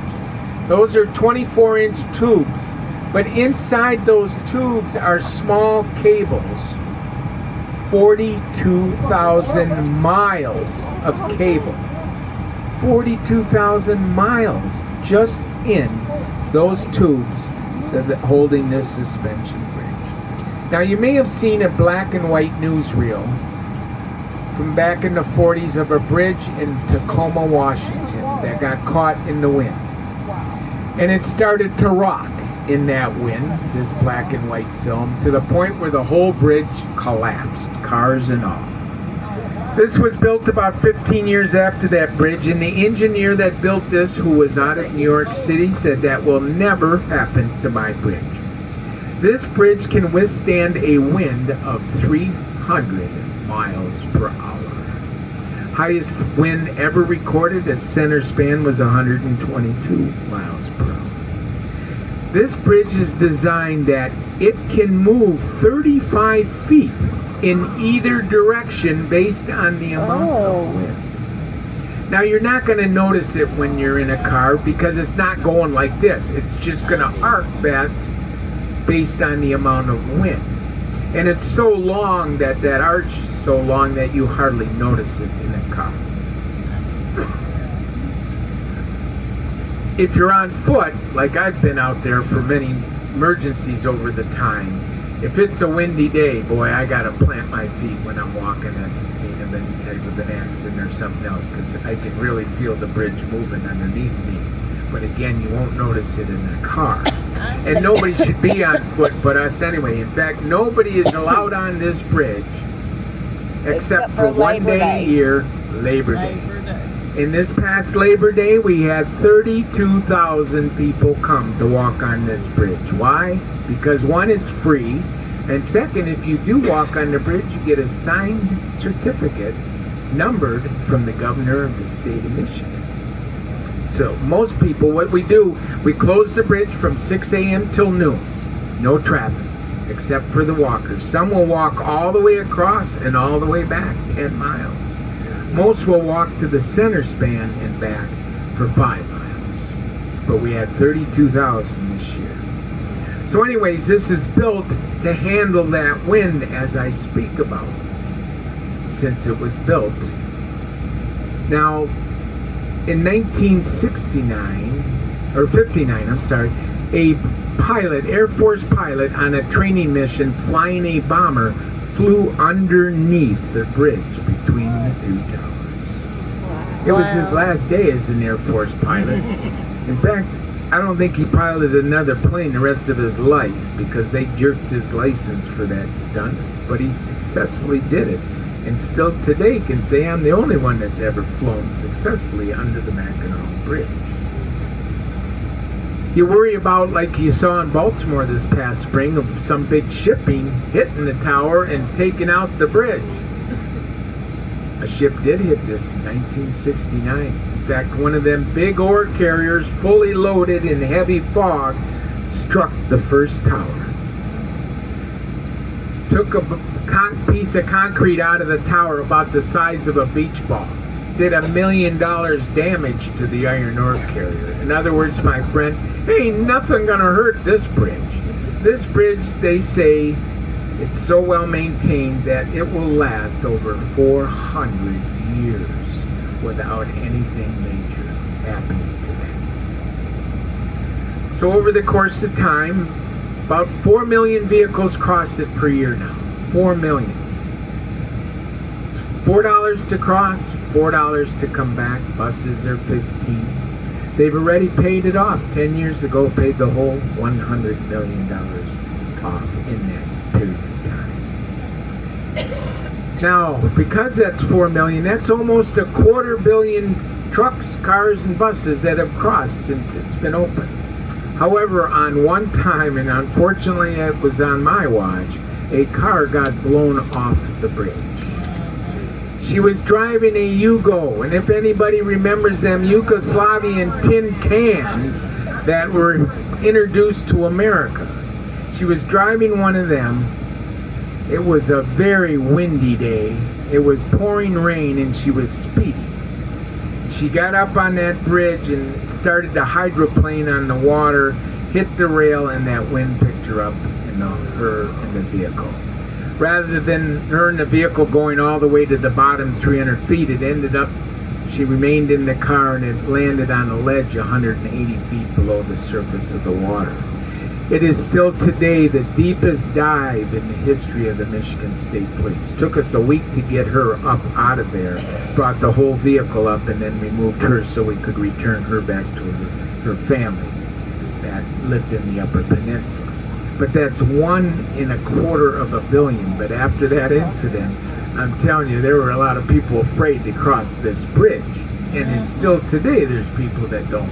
Every summer we get calls up there that there'll be a vehicle stopped in the middle of the traffic lane in the middle of the bridge. And I'd pull up behind them, put my overheads on, walk up to the driver's door, and here's somebody behind the wheel, White knuckle. frozen to the wheel. I would basically pry their hands off, I'd get them into the passenger seat, and then I would drive the car across. And my partner would follow.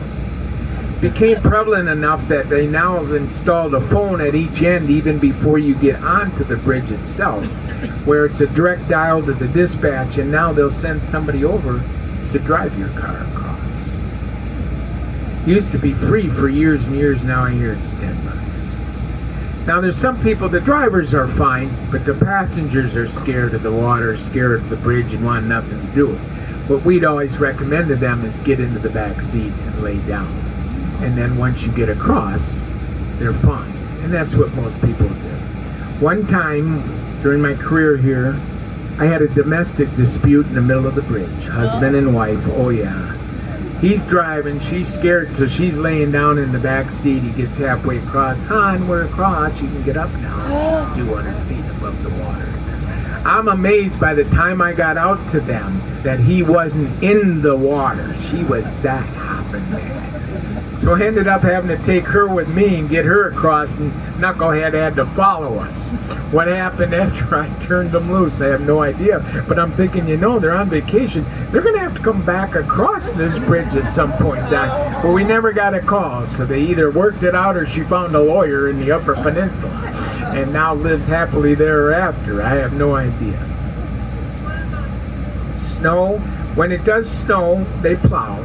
But they never use salt if it gets icy or anything like that because of the Great Lakes. What they use is sand because there's lots of that at the bottom of the lake. So they'll sand it and they'll plow it, but they won't use salt.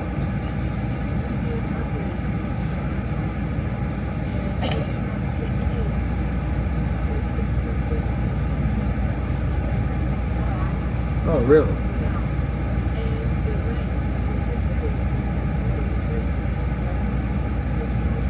Wow. Yeah, I never heard of that for here, that's for sure. It must be. We've had 4 babies born on this bridge. Remember I told you the hospital's 42 miles away and you can't even make it across the bridge, these babies said no. What we had to determine is where on the bridge they were born, because if they were born towards that side, they were born Upers from the Upper Peninsula. But if you were born towards this side, you were born a troll because you were below the bridge. Turns out we had 1 troll, the rest were Upers. All 3 babies made it to the hospital fine. All 3 mothers were fine. One's now in their 20s, some are in their 30s, and one's in their 40s. Now they'll bring their family here. They'll go down to the beach. Hey, you want to see where Daddy was born? Right there, next to that tower.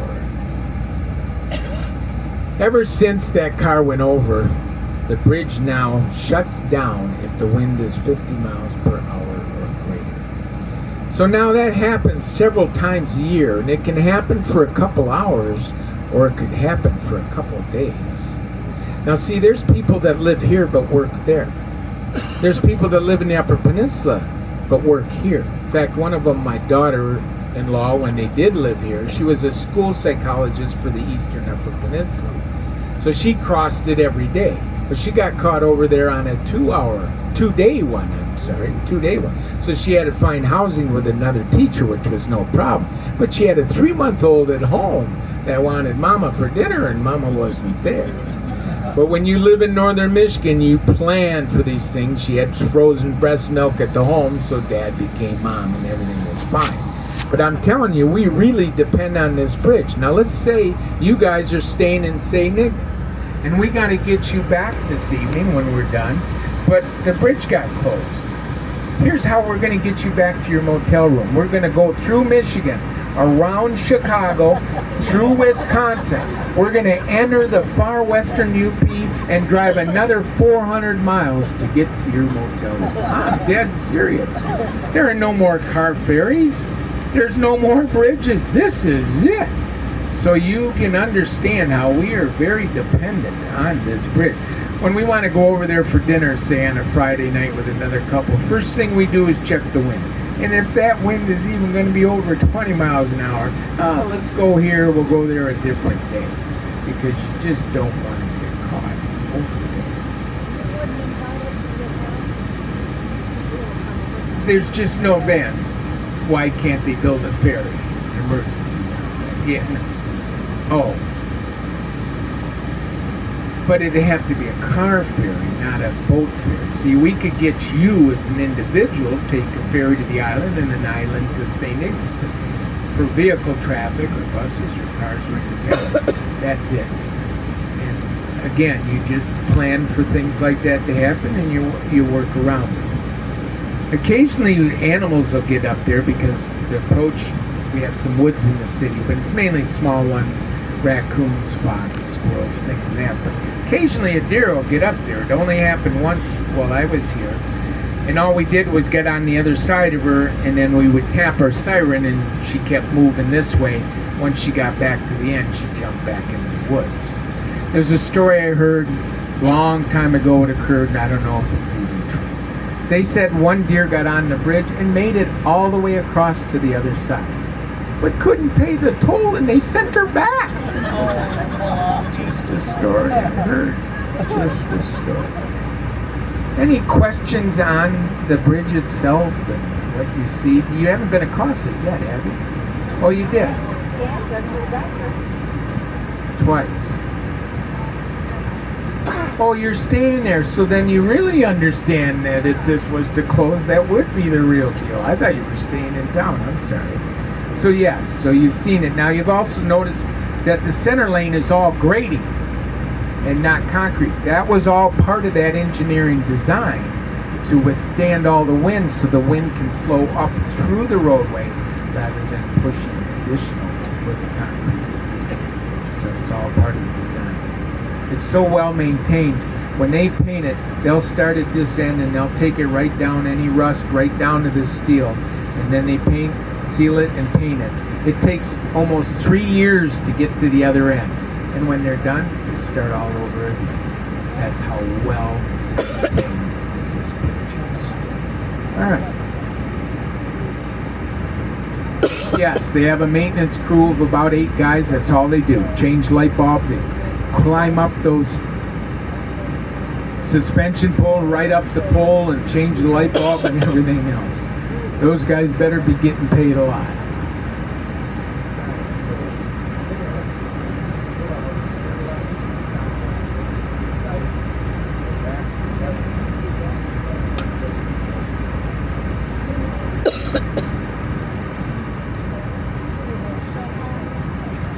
That go right down to the water here. So here is a great place to take pictures of the bridge, the island. Here's a great place to look for rocks. And there's a whole bunch of benches on a long path right along the water to just sit and enjoy the afternoon too. There's 4 buildings here. You're invited into all of them. We spoke about the fog signal building. This one here, Vanilla Over Chocolate, is a series of 2 films. And the reason being, when we speak of the Straits of Mackinac, we are referring as the bridge is the center line, and the Straits goes for 40 miles this way in Lake Huron and 40 miles this way in Lake Michigan. That 80 miles is what is referred to as the Straits of Mackinac. And in that period, there are 22 lighthouses, because there's been 70 shipwrecks. The most recent, right out front here in 1965. 2 big freighters, one eastbound, one westbound, struck each other in heavy fog, and one sank called the Cedarville, and 10 lives were lost here in 1965. Well, these short films, one of them is with the survivors of that shipwreck, and it's very interesting to hear his story. The other short film is about how a lighthouse works, the actual light. So if you don't go up in the tower, part of that film will show you what it looks like up that tower. So very interesting. This one back here, the all chocolate building, that is a maritime museum. That has some of the artifacts from the shipwreck of the Cedarville, along with a model of the ship itself. The red roof brick building, that is the lighthouse, but that's also the lighthouse keeper's home. And I want you all to be able to go and enjoy that because it's totally restored as 1910. When you walk in there, it's like walking into your great-grandma's house. It's beautifully done. So here's a great place to just hang out, see all this. At 4 o'clock, they will do a demonstration on the grass of the fog signal. They'll give you a little narration, then they will sound the fog signal 3 times. After the 3rd signal, that's your time to get back on the bus. So the program starts at 4. It only lasts about 10 minutes. Once it's done, please get on the bus so we can continue. Again, one-way in and out, bathrooms straight out there. Please allow the ones that are going on the tower tour. When the bridge opened, this lighthouse was shut down. And the reason being, they moved the light and the fog signal to the center of the bridge. Made much more sense right where the shipping lane was rather than here. Now, many of the other lighthouses still operate, but this one was not necessary anymore. Now, before they built the bridge and when they were building the bridge, there was no white fence and the 2 chocolate buildings didn't exist. It was just the lighthouse and the fog signal building. All this area clear all the way over to where the bridge is today was a big state park campground. Oh. So I can remember as a little boy, while they were building the bridge, my dad would bring us all, my brothers and sisters, and we'd camp right here next to the lighthouse. It was 50 cents a night. But if you wanted electricity, it was $1. Dad said, we don't need no stinking electricity. You got a flashlight to get to the bathroom. So it worked for us. But I can still remember as a little boy climbing these porches and then jumping off. But once the bridge opened, they wanted people to be able to picnic, people to be able to get to the water's edge to see the new bridge. So that's when they took the whole campground out, put the fence up, and then made a massive picnic area over here once that occurred. Any questions come out of your little stay here? All right, let's now move on if you could, please.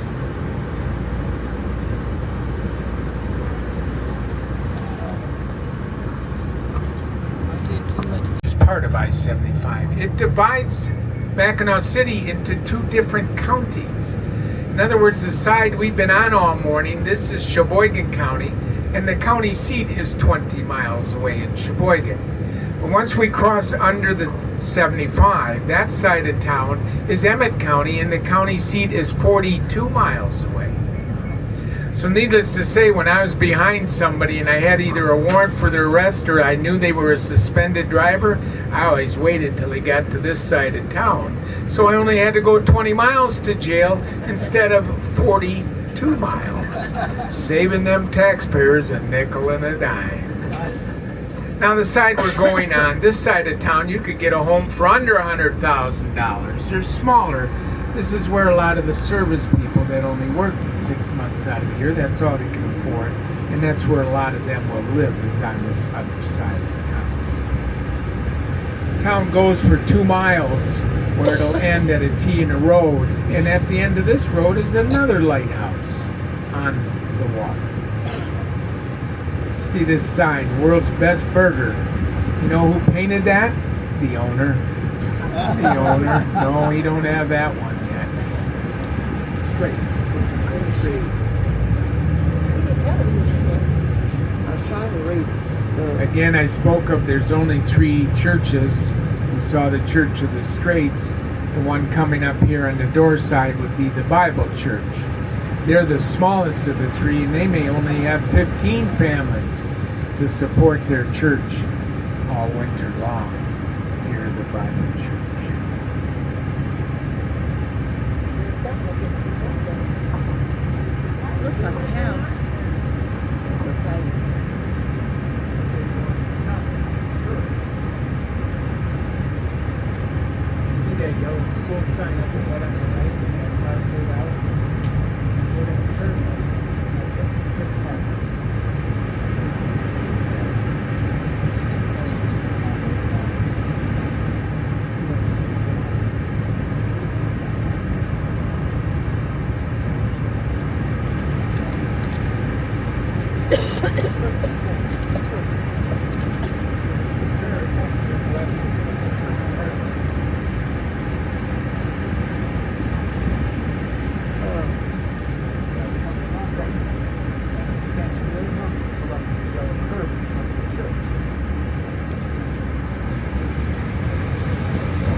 This is the third church. This would be the Catholic Church.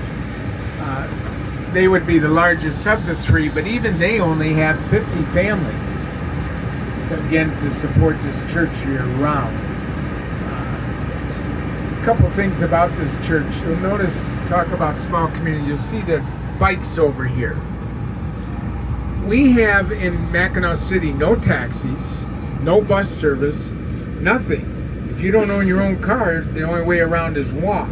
So what this church does is they'll collect people's bikes up throughout all the region. They fix them all up, and then when all these workers from the Caribbean, all these kids come from Europe, they can come and get a free bike to use all summer long while they're here.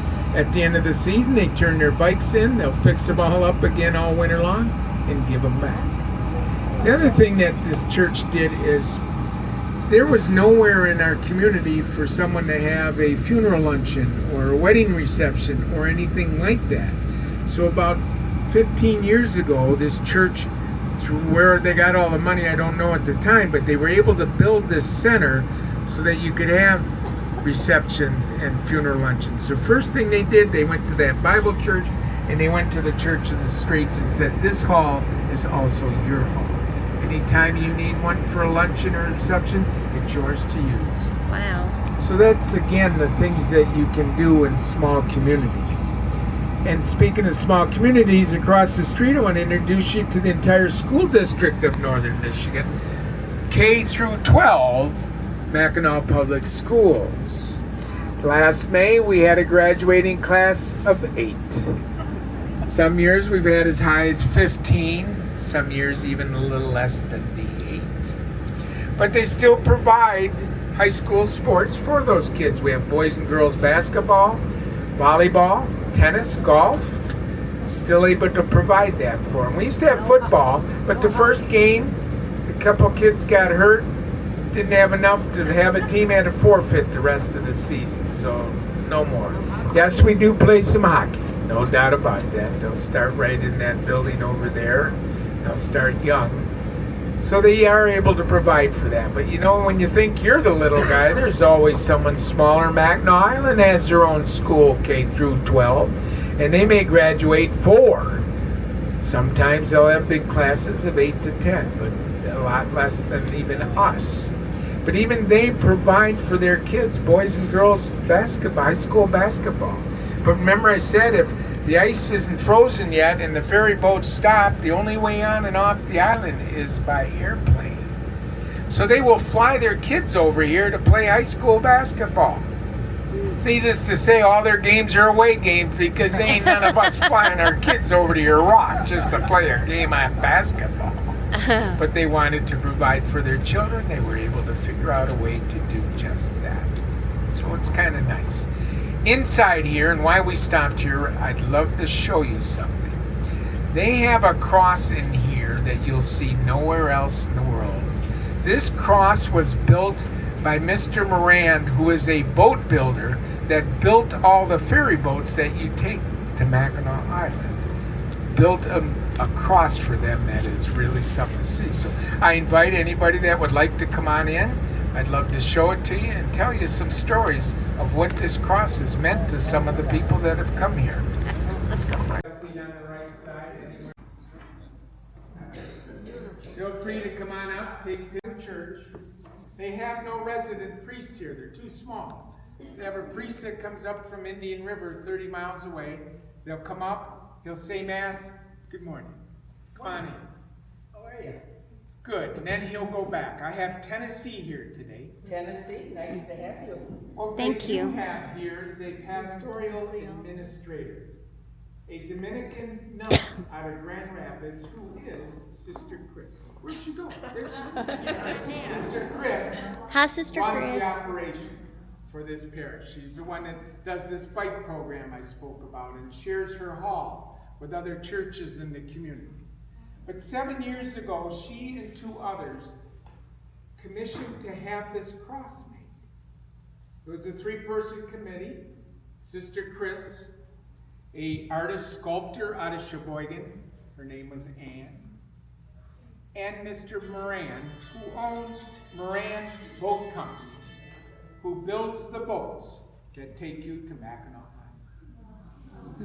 This cross is over 1,800 pounds. Wow. Made out of stainless steel, the same as those boat hulls. Took a group of men to bring that, carry that down the island, where a hoist lifted this cross onto a steel beam that is hidden behind the wall. Approximately 7 years ago, this was made for them. First thing you'll notice, anybody that's Catholic, is it's not a crucifix. Jesus is not on this cross. A rarity in a Catholic church, but that was done purposely, because they wanted people to sit here and reflect on what the cross itself means to you, of Jesus dying for your sins. Well, since it's been put up, and many guests like yourself have come to see this, people are seeing a lot of different meanings, a lot of different, reminding them of a lot of different biblical stories when they look at this cross. And I'd like to share some of them with you. If you look at the cross itself, it looks like there's fingerprints all over the cross. Oh. And as we all know, every one of us has our own individual fingerprint. And it doesn't matter how good you are or how bad you are, but Jesus died for all of us, no matter who you are, and our sins are on his cross as our fingerprint. You'll notice that there's not one cross, but there's two crosses up there. As Jesus said, pick up your cross and follow me. The second cross is your cross.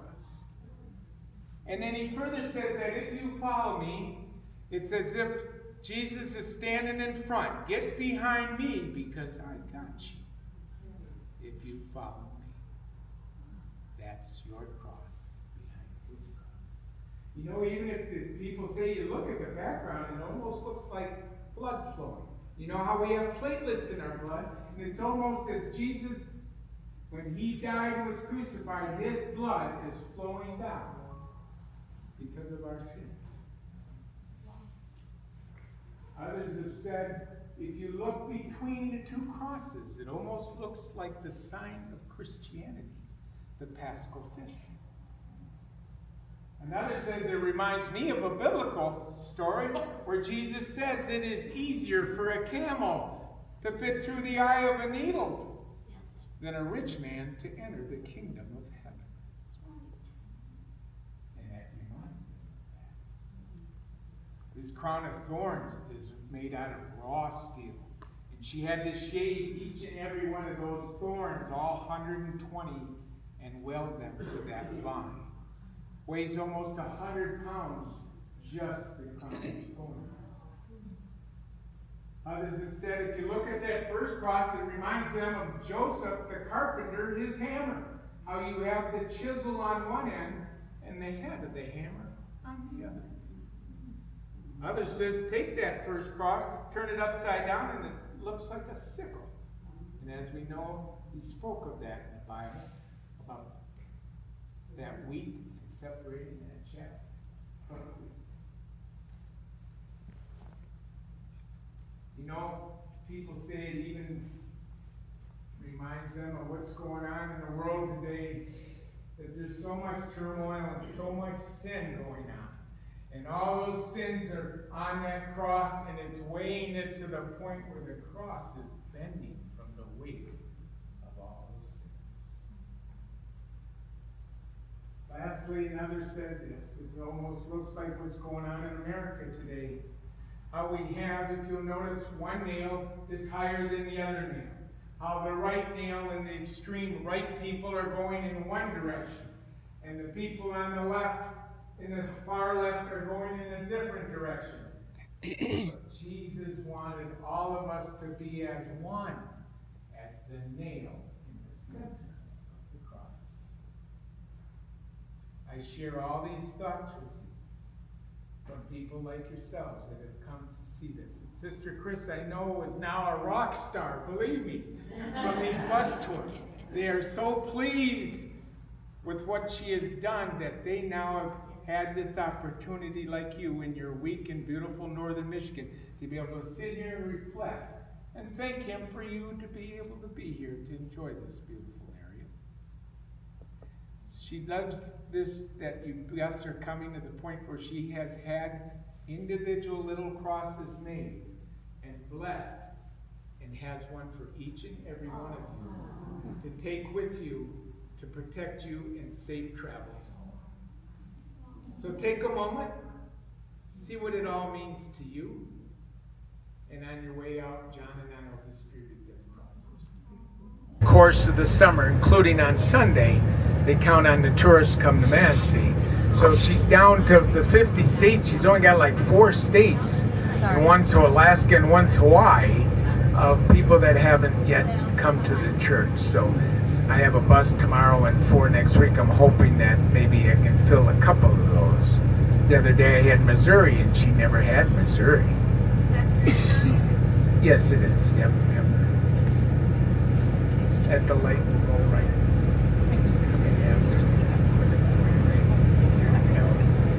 You know, when we lived here in the 80s, my boys, that's when the Xbox came out.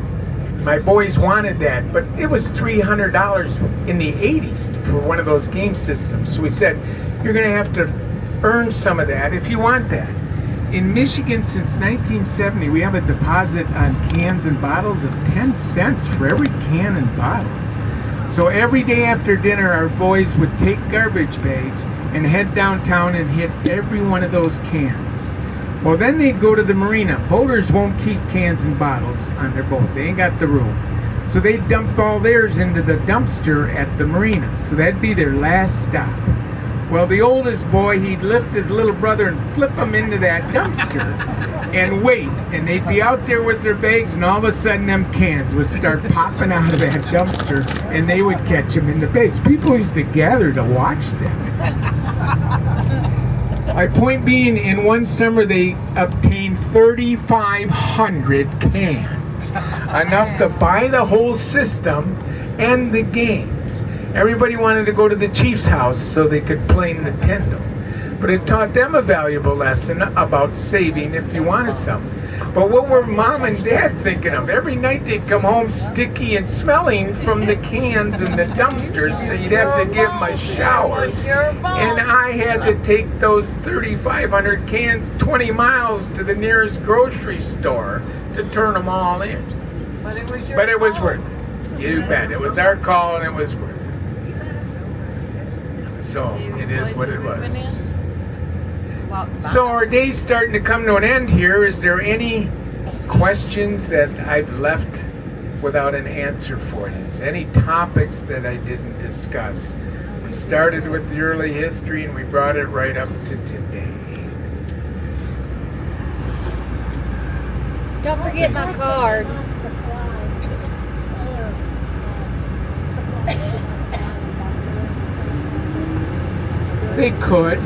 They could, yeah, and in an emergency they would do such a thing.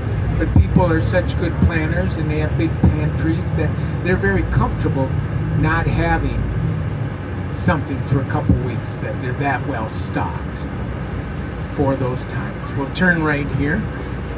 One thing I want to bring up. You saw all these igloos here? These glass igloos were part of COVID, so you could sit in one with your own family, order drinks and food, and have your own pot. Well, they just finished them last May. What were they thinking? I won't tell you who owns those igloos. Oh, there's that deer. I've never seen a person inside any of them since the day they opened. Now, your question.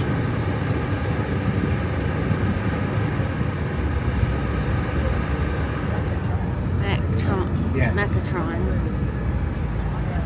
That money you'll use to heat that church. Transformer, Megatron. It'll also be used if someone is in trouble financially. For whatever reason, she can hit that.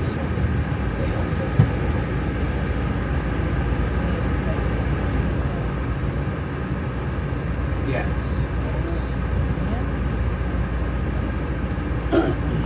All right, our day comes to an end. I want to thank you. So I hope I've been able to entertain you a little bit. and give you something to take home. I had some friends now in Tennessee that I didn't have before.